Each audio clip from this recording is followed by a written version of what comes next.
depois mais um aqui embaixo do columns. Então você consegue acessar aqui pelo menos 2 ou 3 dicionários ao mesmo tempo e alguma definição vai se desfazer daquela Sim. palavra. Legal. Aqui em cima você tem umas abas que são muito interessantes. Deixa eu até comentar isso para frente depois do documento, desse thesaurus, que você consegue ver os antônimos, os sinônimos da Ah, palavra. Então você começa a fazer uma ramificação. Você vai usar a palavra fast. Ah, mas eu posso usar uma palavra melhor. Qual o sentido que eu quero de fast? De fixo? De rápido? Beleza, tá, mas eu quero usar uma palavra diferente. Então você pode usar isso como uma forma de expandir o vocabulário e deixar de usar sempre a mesma palavra. legal. Tem que ter um pouco de cuidado porque o negócio que a gente conversa de word choice. Às vezes, uma palavra que você quer usar aqui, que é sinônimo de fast, talvez não seja apropriado para um tipo específico de contexto. Então, não é para Entendi. usar sem Sem entender o contexto, entender o que, que é usado, né? é. Entendi. Tem um episódio de Friends que o Joey faz isso. Ele vai falar uma coisa no casamento do Chandler, da Mônica. Ele fala coisas super banais, assim. Aí, não sei se alguém sugere ele para usar um dicionário desse, ele usa e fica horroroso com isso, porque Entendi. ele pega sinônimos completamente estranhos. E aqui em cima, nessas outras abas, você pode ver o uso dessa palavra em contextos específicos, como médico, né, contexto de direito legal e financeiro. Então, seria um uso Ó, específico para essas áreas. entendi. Né? Mais específico. Aqui seriam siglas, então siglas que tem essa formação FAST, que também vai ser útil para a gente. Expressões, expressões idiomáticas que usam FAST, pode ver bastante. Ah, sim. Enciclopédia e Wikipédia. Wikipedia. Então, assim, esse dicionário é muito bom. Quando eu estou no computador, geralmente eu estou usando ele. Entendi. E ele dá E realmente uma gama muito grande de opções. Já me acostumei com ele também. o aplicativo ele tem essas mesmas funcionalidades ou não? Ou Tem, menos? mas ele é, né, pelo tamanho da tela ser menor, ele é um pouco mais Pra entrar nele. limitado na hora de usar. Por isso que eu prefiro usar Entendi. o Merriam-Webster, por ele ser mais conciso. Aham. Mas todas essas informações que eu mencionei, você pode encontrar aqui. Então você vê a classe gramatical, você vê a pronúncia aqui, você tem logo depois na frente aqui da palavra fast, você tem como que a palavra é pronunciada. Por exemplo, pegar aqui share. Aqui não está usando um dicionário fonético muito. Vamos colocar aqui. Share. Dependendo do dicionário que você for usar, ele tem uma simbologia específica. Existe um Entendi. dicionário de fonemas, mas, por exemplo, alguns tratam o CH como um símbolo específico, mas isso é indicado no dicionário que você vai usar. Acho que esses da internet acabam sendo muito mais práticos, então, como o som do CH é conhecido, não precisa botar um Aham. símbolo que significa isso. Mas a gente ensina a falar, ensina isso tudo aqui, vou falar no. Deixa eu passar aqui. Então, ele ensina tudo isso. Definição, como escrever, parte gramatical, a forma de auxiliar e etimologia, em alguns casos. Nem sempre aparece, mas é uma boa. Como tem. São 2 dicionários ótimos para usar de referência sempre que precisar. Beleza. Beleza, outra coisa então. Quando você vai aprender uma palavra, é interessante saber como que pronuncia aquela palavra. Então, a pronúncia é um ponto importante também. Quando a gente fala, ou quando a gente. Quando a gente quer quando a gente fala? É lógico, pronúncia é quando a gente fala. Naturalmente, o som das palavras muda um pouco, porque dependendo do que tiver antes, ou dependendo do microcontexto daquela palavra, pode haver uma conjugação de sons. Então, você combina o som de algumas palavras pelo fato natural. Você não lê, ou você não fala todas as palavras o espaçamento entre elas. O português é uma língua, ela foca nas sílabas. O inglês tem um ritmo maior na fala. Aham. Então, assim, embora as palavras tenham as sílabas tônicas, como o português tem, é interessante ver o ritmo da frase e como que cada palavra tem uma importância maior na frase. Tem certos tipos de palavra que recebem importância maior, outras que recebem importância menor. Então, você vai criando esse ritmo, isso vai ser uma prática também importante da nossa parte do speaking. Mas quando você aprender uma palavra nova, tenha certeza que você conhece ela. Porque também, quando você for ouvir, você está ciente que aquela palavra foi aquela que você ouviu. E não uma Entendi. parecida. Quarto ponto, flashcards. Já estudou usando esses cartões? Já usei, já usei. Já teve uma época que eu fiz muito. Aí eu troquei de celular, perdi tudo, não estava sincronizado na nuvem, né? Nossa, Mas aí eu perdi, aí eu confesso que eu dei uma desanimada. Mas eu acho muito legal, muito interessante a proposta, porque realmente, assim, não, depois você me corrige se eu estiver errado. Eu acho que sim.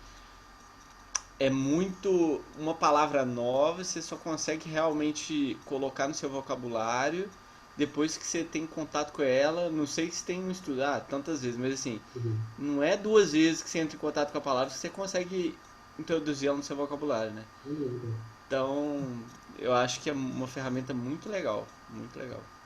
Eu cheguei a fazer alguns também desses. Na verdade, eu fiz menos deles do que eu queria.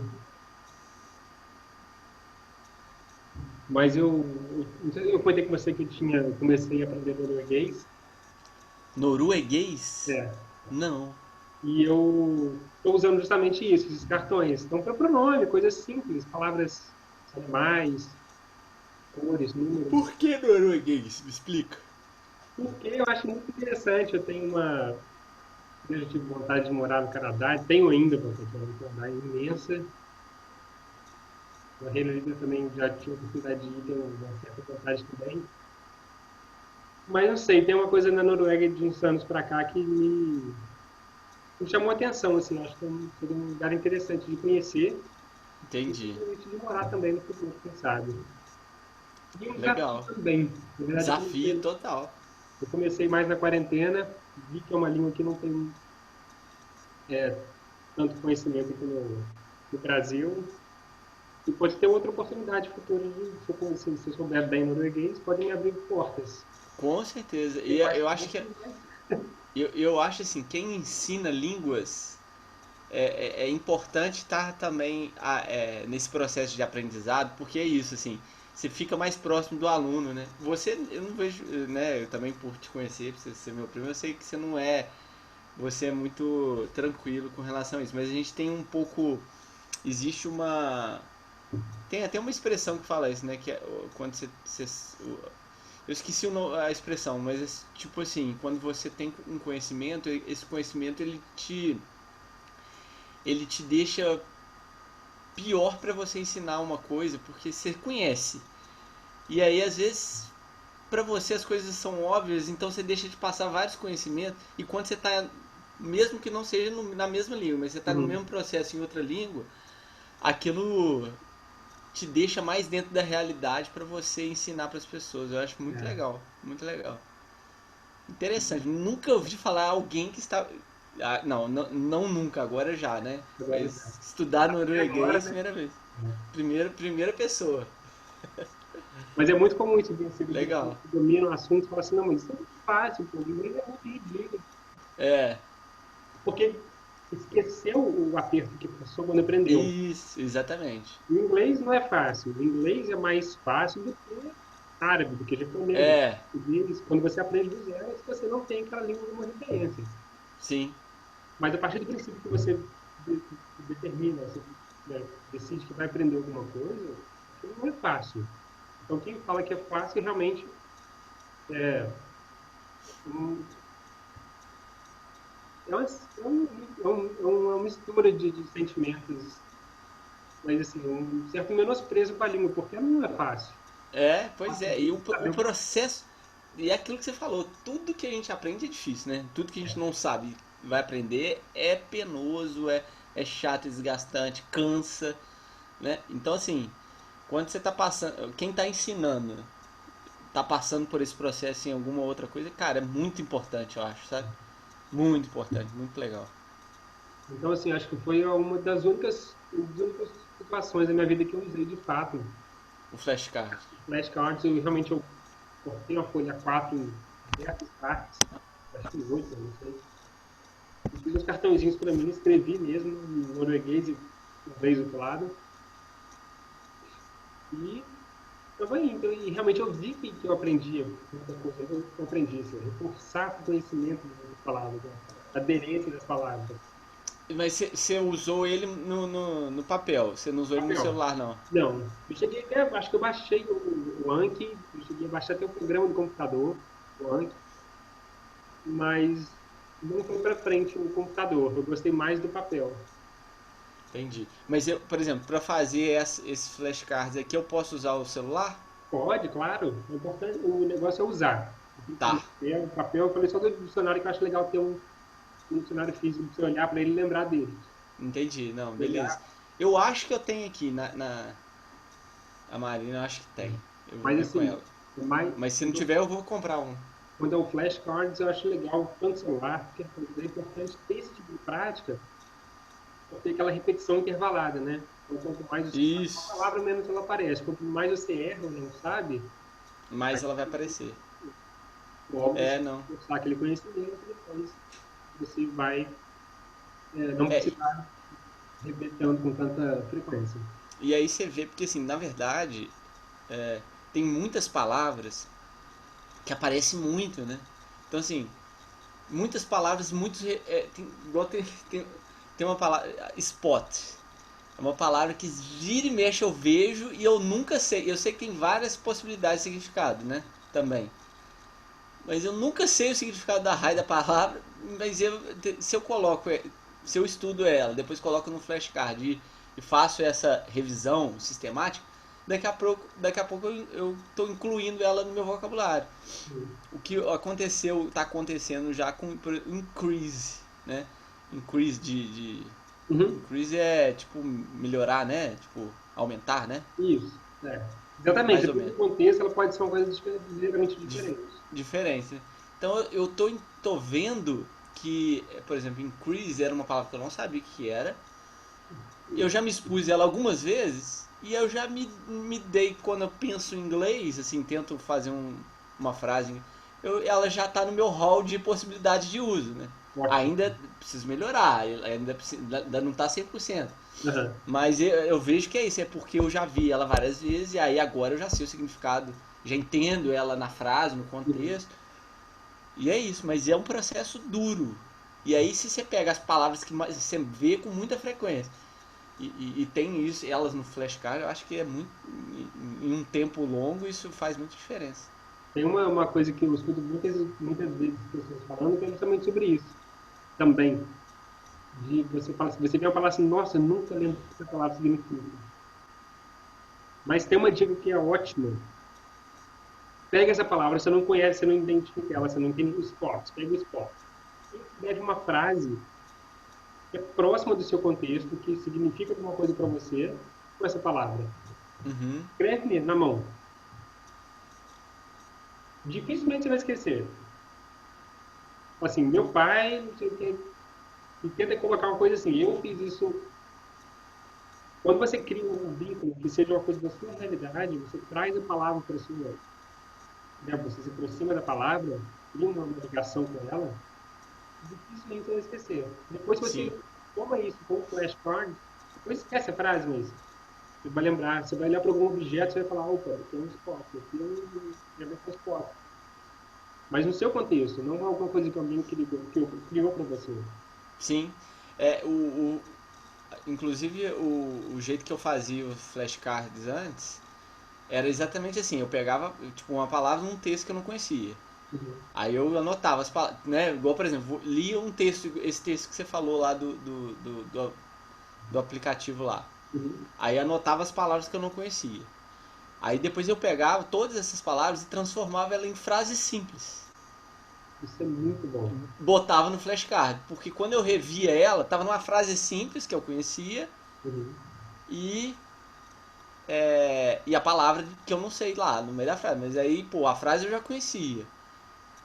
A palavra tava lá no meio. Aí quando eu revia ela, eu via naquele contexto também Uhum. ajudava no processo. Não sei se isso é válido. Claro, demais. Você pensar num contexto simples, quando eu dou exemplos na gramática, principalmente na gramática, eu sempre foco em exemplos simples, porque dos simples a gente consegue expandir. Isso. Que depois que a palavra vira, tipo assim, você viu a palavra, bateu o olho nela, entende ela, É. aí pode estar num contexto diferente, mais complexo, que você consegue, né, englobar ela ali e entender. O problema é isso, é você vê uma palavra e fala, cara, eu não faço a ideia do que É. seja. Então, Aí, e se você, você pode não precisar da palavra, mas se você vê que você vai precisar dela, porque ela aparece com alguma frequência, faz isso. E pulando aqui para o 7, diz mnemonics. Às vezes você pode usar uma outra palavra parecida para aprender essa palavra nova. Então, uma palavra muda uma letra. Por exemplo, tem Ah, uma coisa que eu sempre lembro, quando eu escrever carta, por exemplo. Né, colocando aqui uma foto. Então, quando você escreve um e-mail, por exemplo, você vai terminar, você depende de como você vai terminar, depende de como você começou a carta, que você vai terminar. uhum, E você coloca, por exemplo, o nome da pessoa. Você coloca lá, Dear, sei lá, Mr. Smith. Então, você conhece o nome do cara. uhum, No final do texto, do e-mail, você pode terminar da carta, yours sincere. E assim o seu nome. aham, E depois, se você não conhece o nome da pessoa, fala, Dear General Manager. Algo do tipo. Aí você escreve sua carta lá bonitinha. Como você não sabe o nome da pessoa, a forma de terminar seria yours faithfully. E assina. Aí como que eu lembrei disso? Quando você sabe o nome da pessoa, você usa o S. Você sabe. Então, quando você não sabe, aí não é o S. Você não sabe, aí é o F. entendi. Então, your sincerely, quando você sabe o nome. Então, é um tipo de uso que você vai acostumando e, sei lá, você cria o seu. Então, isso é muito Aham, subjetivo. Pode ser uma palavra em português, pode ser uma outra palavra em inglês, mas com isso você aprende o uso de uma expressão, de uma frase, de uma palavra, que talvez seja estranha. aham, Pode criar uma rima, pode criar uma situação inusitada, engraçada, ou absurda. É uma coisa que quando você olhar aquela palavra, você vai lembrar daquele contexto estranho, diferente, simples, mas você criou aquilo, não foi uma coisa dada para você, jogada para você. Aí que você vai juntar isso tudo e falar, pô, realmente, agora essa palavra não é mais problema. aham. Interessante. Isso é útil demais mesmo. É. Então, voltando aqui, o quinto ponto, né, o resource que eu mostrei aqui no Free Dictionary, que também é um mundo de palavras que vão ramificando e ramificando infinitamente. Aham, Antônimo, sinônimo, beleza? Aqui, as partes da palavra. Então, tem três partes, vamos dizer assim, que são bem interessantes de analisar. Então, seria raiz, prefixos e sufixos. Então, isso também dá para fazer bastante exercício, vou te passar depois bastante coisa, claro que aos poucos, mas para você treinar e começar a identificar isso. Então, deixa eu pegar uns exemplos aqui.